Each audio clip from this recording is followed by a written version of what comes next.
తాకట్లో ఉన్న బంగారాన్ని విడిపించి ఆ రోజున మార్కెట్ ధర కట్టి మిగిలిన డబ్బును మీకు అందిస్తుంది Kommuri gold. First of all congratulations bro. Thank you. మీకు ఏ క్వశ్చన్ అడిగినా కూడా మీ మీద రెస్పెక్ట్ తో అభిమానంతో అడగడమే కానీ ఫస్ట్ ఆఫ్ ఆల్ అది అర్థం చేసుకోవాలి.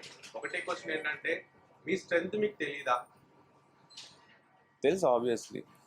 తెలిసిన తర్వాత మీరు ఎందుకు బిగ్ బాస్ హౌస్ లో, అంటే నా పర్సనల్ ఒపీనియన్ ఇది, ఫస్ట్ నుంచి లాస్ట్ వరకు మీకు సపోర్ట్ చేసిన పర్సన్స్ లో నేను వైలెట్ కలర్ డ్రెస్ ఉంది కదా, మేమిద్దరం బాగా సపోర్ట్ చేస్తాం మీకు, హిమాచల్ గారికి మీకు అను. మేము ఏమనుకున్నామంటే డిమాండ్ దగ్గర చాలా స్ట్రెంగ్త్ ఉంది, చాలా ఎనర్జీ ఉంది, దాన్ని యూటిలైజ్ చేసుకోలేకపోతున్నాడు, చాలా హర్ట్ అయ్యాం, చాలా ఫీల్ అయ్యాం మేము. తనకున్న కేపబిలిటీ తనకు తెలియదా అని ఎక్కువ, అంటే మెతకతనం అనేది కరెక్ట్ కాదు, ఎందుకు ఇట్లా ఎక్కడ కూడా డౌన్ అయిపోవడము ఆయనకు తెలియాలి కదా అని చెప్పేసి చాలా ఫీల్ అయ్యాము. సో మీ స్ట్రెంగ్త్ మీకు తెలిసిన తర్వాత మరి బిగ్ బాస్ లో మాకు చూపించినట్టుగా మాకు అనిపించలేదు. అంటే యాక్చువల్ నేను ఇప్పటికీ చూడలేదు ఏమేమి టెలికాస్ట్ అని, ఎందుకంటే వర్క్స్లో బిజీ ఉన్నా. అంటే ఇదే రైట్ టైం, నేను కొంచెం ఇంకా ప్రొడక్టివ్ అవ్వాలని చెప్పి కొంచెం ప్రొడక్టివ్గా ఉంటున్నా. బట్ చాలామంది ఏం చెప్పారంటే ప్రాపర్గా, అంటే వాళ్ళకి కూడా 1 అవరే కదా టెలికాస్ట్, సో వాళ్ళు ఏం చూపించగలరంటే, సో వాళ్ళకంటూ కొన్ని ఉండే ఇలా చూపిద్దాం ఇవి అని. సో నన్ను ఈ కేటగిరీ, ఇప్పుడు ఈవెన్ అక్కడికి వచ్చే కంటెస్టెంట్లు కూడా కేటగిరీ వైజ్ ఉంటారు. సో వాళ్ళు నన్ను కొన్ని కేటగిరీస్లో చూపించలేదు స్టార్టింగ్లో, అండ్ ఎక్కువ మంది ఉండేటప్పటికి వాళ్ళకి కూడా స్క్రీన్ స్పేస్ ఇవ్వాలి మనల్నే చూపిస్తే. సో అప్పుడు నన్ను చూపించలేదు. బట్ టాప్ 5 వచ్చినప్పుడు నాకు స్క్రీన్ స్పేస్ ఎక్కువ దొరికింది. సో దానివల్ల మీ అందరికీ కూడా అది బాగా అనిపించింది. అండ్ నెక్స్ట్ వచ్చేసి నాకు కొంచెం మొకమాటం సిగ్గు స్టార్టింగ్లో. బట్ నేను నాతో ఎవరు మాట్లాడినా నేను బాగా మాట్లాడతా. ఓపెన్గా చెప్పాలంటే కుకింగ్లో నేను స్టార్టింగ్ నుంచి ఉన్నా. కుకింగ్లో ఉన్నానంటే కుకింగ్ దగ్గరికి అందరూ వస్తారు, అందరూ మాట్లాడతారు. బట్ అవన్నీ చూపించలేదని నా అభిప్రాయం అంతే. అంటే చూపించడానికి స్పేస్ మీరు ఒకటే, అంటే తప్పుగా అనుకోకండి, లవ్ ట్రాక్ మాత్రమే మాకు ఎక్కువ మీరు స్పేస్ ఇచ్చారేమో అని చెప్పేసి అదేం లేదు. ఇప్పుడు నేను కుకింగ్ చేసే టైంలో రీతు నా దగ్గర ఉంటుందా? ఉన్నది కదా. అసలు రీతు చాలా తక్కువ టైం ఉండేది నాతో, ఆ తక్కువ టైం ఇది చూపించారు అంతే. అంటే అందులో ఉన్నటువంటి యంగ్ కపుల్ మీరు ఇద్దరే కాబట్టి ఎక్కువ స్పేస్ మిమ్మల్ని చూపిస్తారు. అంటే ఇప్పుడు కేటగిరీ వైజ్ డివైడ్ చేస్తారు. అది కాకుండా మా ఇద్దరి ఫ్రెండ్షిప్ వాళ్ళకి కొంచెం బాగా అనిపించి ఉంటుంది, సో ఇది చూపిద్దాం అని. సో అలా చూపించుంటారు. నేను స్టార్టింగ్లో అందరితోనూ ఉన్నాయి మూమెంట్స్. ఈవెన్ స్టార్టింగ్ 2 వీక్స్ చూసుకుంటే నన్ను టాప్ 4లో పెడుతుంది దివ్య వచ్చి. మేబీ అది పక్కన పెడితే మనం ఎక్కడ ఎన్ని అనుకున్నా అక్కడికి వెళ్ళిన తర్వాత యాజ్ ఏ పర్సన్గా మనం ఎలా ఉంటామో అలాగే ఉండగలం. నేనైతే అలాగే ఉండగలను. యాజ్ ఏ పర్సన్గా కాకుండా గేమర్గా ఉండాలి అనుకుంటే అది రియాలిటీ షో.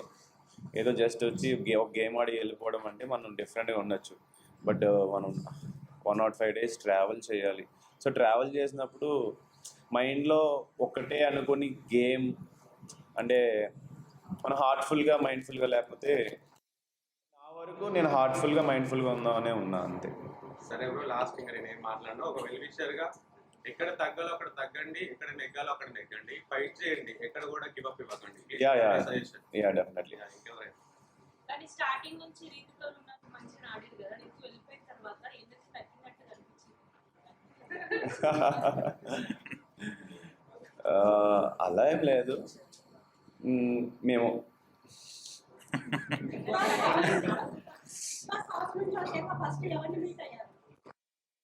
మా మదర్ అండ్ ఫాదర్ ఫస్ట్. చాలా ఓవర్వెల్మింగ్గా ఉన్నాయి. ఫస్ట్ ఆఫ్ ఆల్ వాళ్ళు, నేను లోపల ఉన్నా కూడా చాలా హ్యాపీ ఫీల్ అయ్యారు. నేను బయటకు వచ్చేటప్పటికి వాళ్ళు, అంటే నా లైఫ్లో వావ్ మూమెంట్స్ మాట అవి. వాళ్ళు నన్ను చూడడం, వాళ్ళు చాలా హ్యాపీ ఫీల్ అవ్వడం, అట్ ది సేమ్ టైం వాళ్ళు చాలా మాట్లాడారు. అవన్నీ కూడా నాకు చాలా చాలా హ్యాపీగా ఉంది. ఎలాంటి వావ్ మూమెంట్స్ ఇంకా నా లైఫ్లో ఉండాలి అండ్ అందరి లైఫ్లో ఉండాలి. ఎందుకంటే మనం ఎంత కష్టపడినా ఫుడ్ కోసం అండ్ మన ఫ్యామిలీ కోసమే. సో అది నాకు ఈ ఇయర్ చాలా, లాస్ట్ 2025లో చాలా కలిసి వచ్చింది.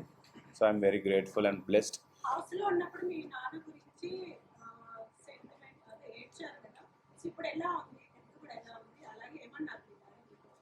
మా డాడీ హెల్త్ అయితే బాగుంది, రికవరీ అవుతున్నారు. సర్జరీ అండ్ ట్రీట్మెంట్ అంతా కంప్లీట్ అయింది.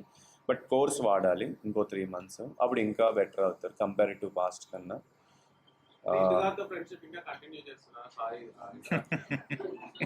అఫ్ కోర్స్ ఒకసారి ఫ్రెండ్ అనుకుంటే ఫ్రెండ్షిప్ కంటిన్యూ అవుతుంది. అండ్ చిన్న చిన్న గొడవలు అవన్నీ కామన్ ప్రతి ఒక్కరి లైఫ్లో.